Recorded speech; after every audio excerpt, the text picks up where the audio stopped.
My dad was a commercial fisherman in Cold Lake. He was born and raised in Cold Lake all his life. He worked very hard. He's one of the hardest working people that I've ever known. And he was one of the most generous people that I've ever known. He would give you the shirt off his back if you needed it. My dad worked a lot, so he spent some time away from home, but when he was fishing around Cold Lake, he would always bring my brothers and I out on the lake with him. So he would take us out and he would pull his nets and he would have fish laying out everywhere.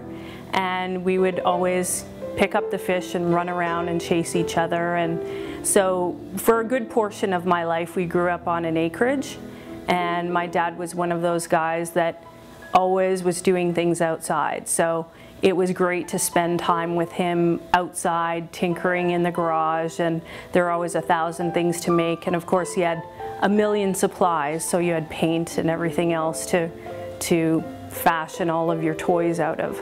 My dad's diagnosis was extremely unexpected.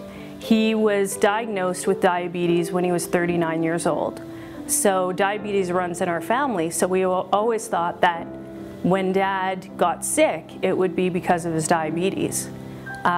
We were extremely surprised when it was cancer. My dad, from the time he was diagnosed, was extremely positive. He believed that he was going to beat it all the way along. And so, as a family, it was very difficult knowing that that type of cancer is not one that's likely to be beaten. The lessons that I've learned from my dad are invaluable.